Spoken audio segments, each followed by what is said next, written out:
I love your accent. I love an Australian accent. You're from Australia. You grew up there. Yes, I did. I grew up in Adelaide, South Australia. Adelaide is where I've been to Sydney. I don't know where Adelaide is exactly. Down south. Okay. Yes, near where all the great white sharks hang out. Perfect. That's just where I want to go. Good. And do you go back to Australia often? I do. I was actually just there for Christmas. I hung out at my dad's house. He has kind of this weird wildlife sanctuary situation. Your dad has a wildlife sanctuary? He does. It's private, though, which is bizarre. He decided he wanted to open up his own private wildlife sanctuary. So we have pet kangaroos, and we have these things called bettongs and potoroos and these little animals called woylies. I don't know what any of those are. I think in Australia you just make up animals. I just made them up. That's a jub jolly, you know. A wackaroo. That's a yabba dabba. That's what I was doing. No, they're Australian endangered species. Oh, okay. So that's nice. So your father has his own private sanctuary with all the, like real kangaroos, yes, which I've heard are dangerous. No, they're not as bad as koalas. I have to say, koalas. What are you talking about? Koalas are like the cutest. If you Google cute animal, koala comes up like, oh. Oh, no. They do not make that noise. No, I make that awful. noise. They're really scary. They like grunt and I don't know if it's What do you mean they grunt? What are you talking about? I think it's when they're in heat. They're like sexual noise that they we make. all do that. Please, for God's sake. It's scary. It sounds like that, and it's really scary. I used to think it was the boogie monster when I was growing up. At nighttime, they'd make these like weird animal noises. So you were scared of koalas in the night? Yes, I thought it was the boogie monster, and I used to negotiate with it and be like, oh, I'm really into boogies. Like, please, like, eat my sisters. They're fatter than me. Like, what a lovely person you are. You know what? I am.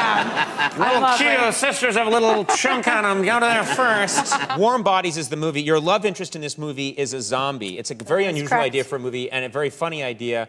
You fall in love with a zombie boy. I do. How does this work? He's dead. He's charming. He's a charming undead guy who listens to Bob Dylan.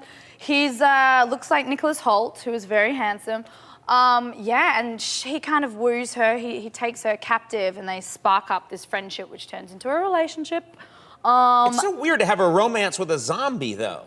It's a little weird, but, you know, he doesn't talk back, which is good for us women. He's a great listener, and he's very sweet. And it's funny, everyone's been talking about the necrophilia thing. I didn't mention it. I knew you were thinking it, I could tell. No, I really wasn't. But yeah, it's funny, his dangalang starts to work. By the time we fall in love... You called it a what?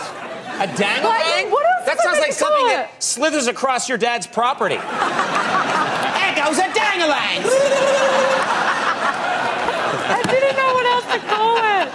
It's a little I want to meet your father. I want to go to a party. Yes. We have a clip here from Warm Bodies. Let's take a look.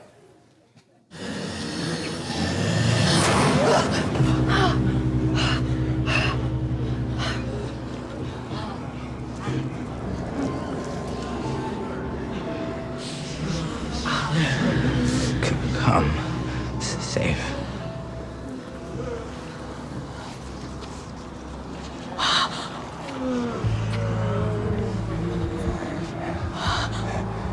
Be dead.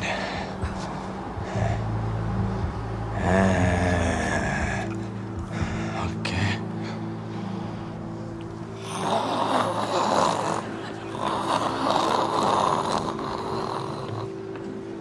It's too much.